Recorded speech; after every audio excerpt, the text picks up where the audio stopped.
안녕하세요. 잡시광입니다. 얼마 전 인천공항공사는 공기업 역사에 길이 남을 희대의 중국 활용법을 보여줬습니다. 인천국제공항공사는 중국 국제면세점 그룹, 즉 CDFG라는 미끼를 사용해 면세 사업자 간 출혈 경쟁을 유도하는 데 성공했고, 결과적으로 입찰이 흥행을 기록하면서 인천공사의 적자 폭을 줄이는 데 상당 부분 기여할 것으로 전망됩니다. 인천국제공항공사는 2021년 순손실을 내면서 기관 등급 C를 받았습니다. 따라서 무슨 수를 써서라도 흑자 구조를 만드는 게 공사 경영진의 지상 과제로 떠올랐지만, 해외 항공사로부터 받는 시설 이용료만으로는 항공 수익을 올리는 데 한계가 있었습니다. 수많은 항공사와 협상을 벌이려면 시간도 너무 오래 걸리고 결과도 장담하기 힘들었습니다. 게다가 공항 이용료 등을 올리면 자칫 허브 공항 전략에도 차질이 빚어질 수 있었습니다. 현재 인천공항의 시설 사용료는 싱가포르 창의공항, 일본 나리타 공항 등 경쟁 공항에 비해 20에서 40%가량 저렴하긴 합니다. 하지만 시설 사용료를 올리면 기존 고객들을 빼앗길 우려가 있었습니다. 고민 끝에 인천공항공사는 놀라운 방법을 선택합니다. 전체 매출의 70%가량을 차지하는 비항공 수익, 즉 면세점 임대료 등 상업 수익에서 최대한 돈을 벌어보기로 전략을 짠 것입니다. 이때부터 공사는 단숨에 흑자 전환을 달성하기 위해 치밀하게 준비하기 시작했습니다. 먼저 해외 심포지엄에 참석해 인천의 문호는 개방돼 있다고 여러 차례 공언하면서 중국 자본의 투자를 유도했습니다. 그러자 중국 국영 면세점 그룹 CDFG는 이를 덥석 물었고, 곧이어 국내 언론들은 일제히 다음과 같은 헤드라인을 뽑았습니다. 중국 국영 면세점 공룡이 한국 안방도 넘본다. 중국 자본 CDFG가 인천공항 입찰에 참여한다. 이런 기사들이 쏟아지자 면세점 입찰에 불이 붙었습니다. 다른 곳도 아니고 중국의 면세 공룡 기업 CDFG였기 때문입니다.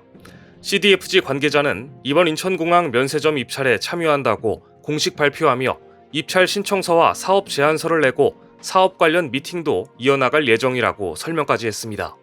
CDFG가 인천공항에 임차료를 많이 내고 중국인 관광객을 더 유치해 인천공항과 면세 사업의 가치를 올린다면 한국에 국가적으로도 좋은 일이 될 것이라는 말까지 덧붙이면서 말입니다. 중국 국영 면세점 그룹 CDFG는 중국 정부의 면세 육성 정책 지원에 힘입어 글로벌 면세 선두를 달리고 있는 업체입니다. 2020년 중국 정부가 관광 특구 하이난섬을 면세 지역으로 지정하고 본격적인 면세 산업 육성 정책을 펼치면서 CDFG는 성장을 이어갔습니다. 2020년, 2021년 연이어 전세계 면세 매출 1위를 달성했던 것입니다.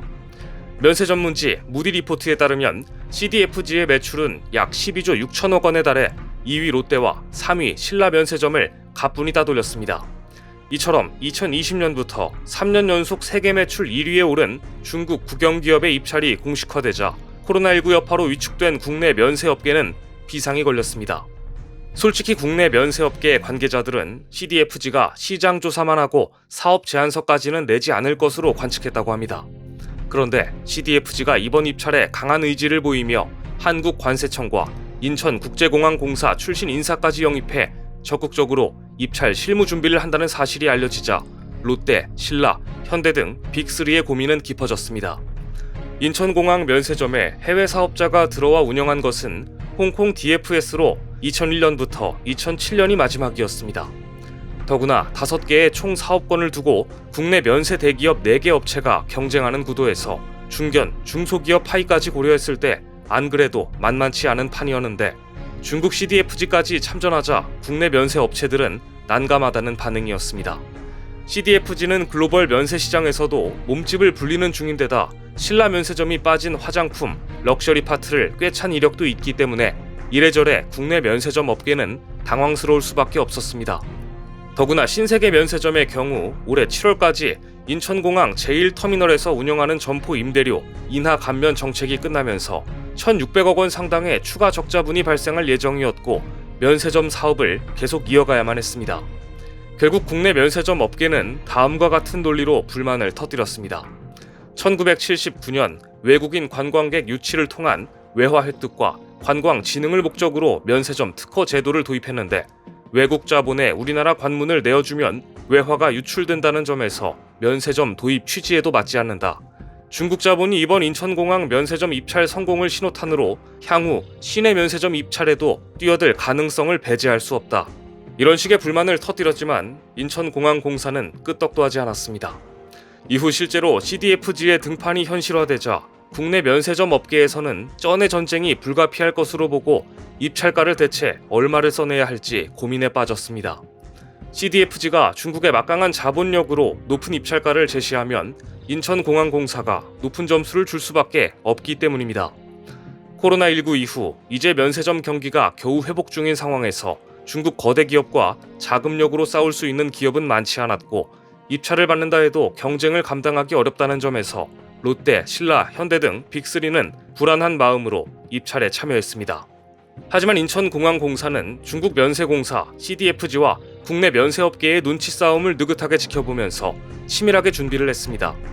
특히 면세 사업을 총괄하는 팀장을 역임한 전문가를 자문역으로 고용하는 등 하나하나 세밀하게 준비해갔습니다. 인천공항공사의 빅픽처를 알지 못한 것은 중국 국영 면세점 그룹 CDFG도 마찬가지였습니다. CDFG는 그동안 인천공항공사가 해외에 문호를 개방하겠다고 홍보까지 했으니 당연히 자신들을 뽑아줄 것이라고 기대했습니다. 하지만 전혀 예상 밖의 결과가 나왔습니다. 일단 글로벌 1위를 넘보던 롯데 면세점이 사상 처음으로 인천공항에서 퇴출되는 이변이 나왔습니다. 뿐만 아니라 국내 면세 기업들이 CDFG를 밀어내기 위해 엄청난 입찰 가격을 내놓았습니다. CDFG를 포함해 5개 국내외 면세점 사업자들이 5개 권역 각각에 대해 입찰 가격을 써냈는데 최저 입찰가의 최대 170%를 써낸 곳도 있었습니다. 최고가를 쓸 것으로 예상했던 CDFG는 130에서 140%의 가격을 제출한 것으로 알려졌습니다. 결국 중국 자본이 입찰에 참여한다는 소식에 한국 대기업 면세 사업자들은 높은 입찰 가격을 써낼 수밖에 없었고 결과적으로 중국 자본을 이 입찰에 끌어들임으로써 인천공항공사는 대박이 난 것입니다. 어쨌든 5개 권역에 각각 입찰 가격을 써낸 그룹들 중에서 5개 권역 모두에서 신라와 신세계가 모두 1, 2위를 차지했습니다. 신라와 신세계는 과감한 베팅으로 향후 10년간 최소 2개의 사업권을 확보했는데요. 인천공항 면세점은 매출 외에도 상징성과 홍보 효과 등의 가치가 높은 것으로 평가되기 때문에 두 기업은 사업권을 무조건 얻어야 한다는 의지로 최고액을 써낸 것으로 보입니다. 반면 롯데 면세점은 자체 시뮬레이션 결과 손익분기점을 맞출 수 있는 최대한의 가격을 써냈다고 했지만 모든 권역에서 고배를 마셨습니다. 롯데는 향수, 화장품, 주류, 담배를 취급하는 규모가 큰 DF1과 DF2 중 하나를 차지하는 전략을 취했으며 만약 이 전략이 실패하더라도 비교적 규모가 작은 부티크 전문 구역은 얻을 수 있다고 판단했습니다. 하지만 결과적으로 롯데의 전략은 보기 좋게 빗나갔습니다. 인천공항공사 측은 완전히 다른 전략으로 승부수를 띄웠습니다. 이번 입찰에서 끝까지 높은 가격을 제시한 기업 순으로 줄 세우기를 한 것입니다. 인천국제공항공사가 10년짜리 공항 면세점 입찰을 진행하면서 펼친 이 영업 전략은 공기업 역사에 길이 남을 만하다는 게 업계의 평가입니다. 하지만 국내 면세 사업권이 중국 자본으로 넘어가는 것 역시 달갑지 않은 일입니다. 그렇다면 중국 자본인 CDFG는 어떻게 되었을까요? 어이없게도 판만 키워주고 탈락하고 말았습니다. 신세계, 신라, 현대백화점은 10년 운영권을 갖게 된 반면 그동안 국내 면세업계에서 줄곧 1위를 수성하던 롯데가 22년 만에 인천공항에서 철수하게 되었습니다. 그리고 세계 1위인 중국 CDFG까지 최종 탈락하고 말았습니다. 면세업계는 세계 1, 2위인 CDFG와 롯데 면세점이 이번 입찰에서 탈락한 것은 정말이지 최대 이변이라고 입을 모읍니다. 하지만 인천공항공사는 철저히 경쟁 위주로 일을 처리했습니다.